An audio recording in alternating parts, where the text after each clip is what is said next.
on with, sing your way, dance your way into phonemic awareness.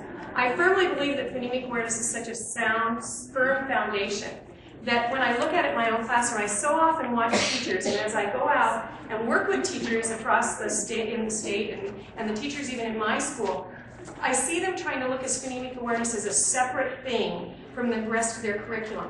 And they also try to look at the other pillars as separate things. And school districts going out and buying phonemic awareness programs, phonics programs, fluency programs, you know, here's our comprehension program. And then they're saying to you as teachers, do all of it. Plus be on a PLC and go to in-service every month and, you know, all of that kind of stuff. And what I'm saying to you today is, what really is the foundation of literacy is that you as a reading teacher are highly trained and understand the role that phonemic awareness plays in your reading, and that it is a natural part of your teaching of everything that you do. That when you teach, you automatically take kids to the rhyming and talk about it. When you're working with kids being able to understand words, in my classroom we have lily pads. They're these plastic, well, what they are now is these dollar store cloth frisbees that I found. And I just throw them out in a string on the floor, and my kindergartners will hop their way to lunch by saying, I'll give them a sentence, and they have to jump on each, they have to hop to each one with one word. So it's, we are going to lunch. And all of a sudden, I just worked on phonemic awareness, the isolation of words, without ever saying, now we're going to have a lesson about how words are separate. You know, and every little kindergartner who loves to move is going, I don't want to. And so that's what I do. So I want to start this morning. We're going to start with a lively song. We did it yesterday. How many of you were with me on my session yesterday?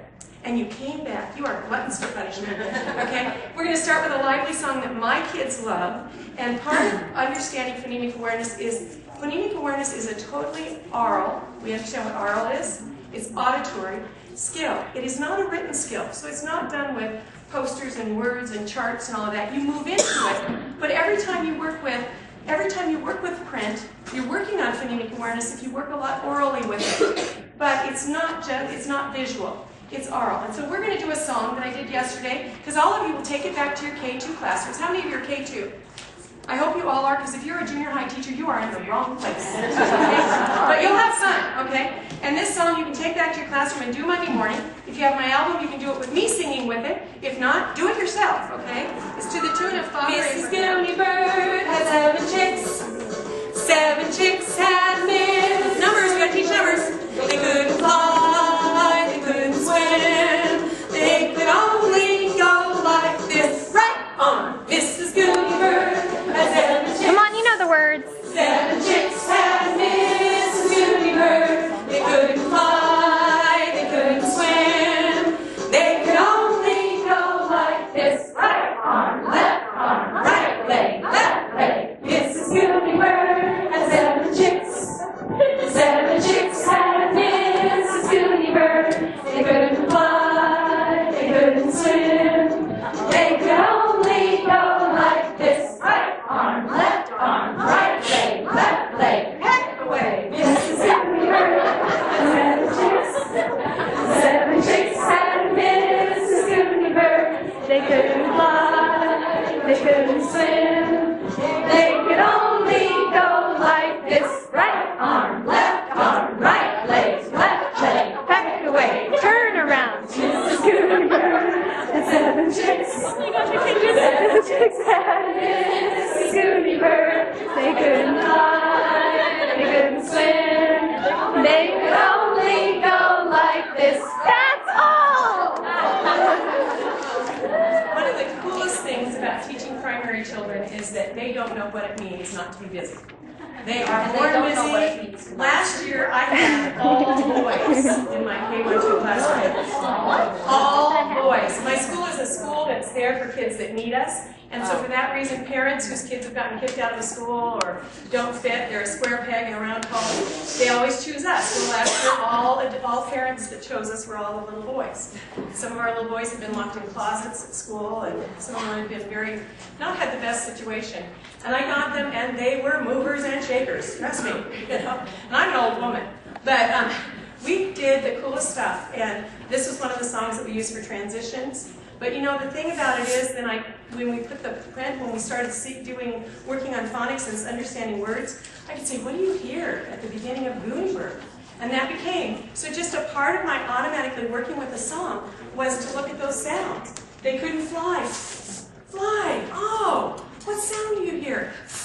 I didn't care if they said G. I just wanted them, because the first step toward being able to read the letter and know that F says F is you have to be able to hear that there's a F around someplace. Okay? So I have to train that ear. So I constantly train the ear of children. I even train the ear of children with pitch, folks. Because phonemic awareness is an oral thing. So I will have my kids match sounds. I'll say, I'm going to sing this sound, and I'm going to go, oh, everybody try to get where I am. And Johnny will go, ah, ah, you know? And he and I will work on it. Or I'll go, okay, Johnny, can you do it with me? And first we have all of us going, and we become a train, and all of us can do it. But I can walk around and I can assess right then whether any of my kids can reproduce the sounds that they are hearing. Because if they can't hear it, they can't reproduce it. And what we're finding often with dyslexic children, folks, is that their problem is not so much the visual fact that the print doesn't stay on the page and it doesn't do what it's supposed to do. We can work with that with skycoptic transparencies. We can work with that with other things. But their ear does not hear the difference in sounds. Some of it's a difference in frequency. If you've ever heard of or worked with a program called Fast Forward, oftentimes what they do in their automated program with their voice is the difference in frequency changes so that they're training that ear. If you look at that, you have kids. So if you have kids in the K1 that you're like, why don't they get phonics? Step back and say, do they have phonemic awareness?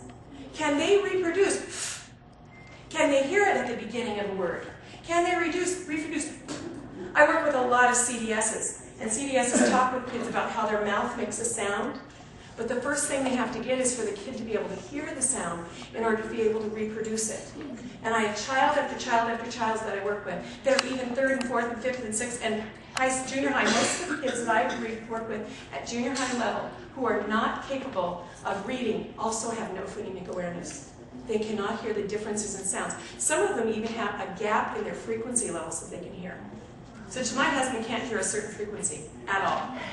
Okay? And if we're all working with that kind of frequency and your sounds are there, that child never got it. So we really have to look at that. I just really want to focus you on that's so important if you're remediating a child. Let's get back to it. So I try to incorporate it all the time. I can tell you, I can sit here today and give you a very strong foundational program as to what phonemic awareness is. As a matter of fact, on the front of your flyer, you will see that I've broken down all of the elements of phonemic awareness and what they is a part of that by grade level as to when a child's supposed to master those, supposedly. Okay? Some of you have first graders. Have all of them been able to identify separate words in a sentence when they hear it? Okay? That's part of how can you know to separate a word and see it and cut it apart visually if you don't understand that when you hear it, they are separate words. Now, teachers, I want to challenge you. You all talk a mile a minute. And the other day I was talking to one of my children and he asked me a question and it was like, what is, and I thought, where in heck did you get that word? And it was me slurring together 3 words. And I thought, whoa, slow down, Phyllis, you move too fast. You may be chasing these little buggers all the time, but they don't move fast in their thoughts the way they do in their bodies. Okay? So slow down, because sometimes I keep thinking the behinder I get, the faster I go. No, the further behind I get, the faster I go. So I really want to challenge you to think about that. And to think about having your kids, your Ks and your 1s, work with. It won't hurt your 1s to pound out words with their bodies. It won't hurt them to, for each word. It won't hurt them to, my kids love the lily pads. They're always saying, can we put down the lily pads? You know, they want to put them down and jump on them. You know, it won't hurt them, but that little kid that's lagging behind, it's the best thing you can do for them without telling them out and saying, you're the one that needs this, get up here and do it in front of everyone. And only giving him once in a while that he gets to try. All of these skills are phonemic awareness. Every single one of them need to be a part of your program. So I promised you that we would dance. So we're going to dance some of these.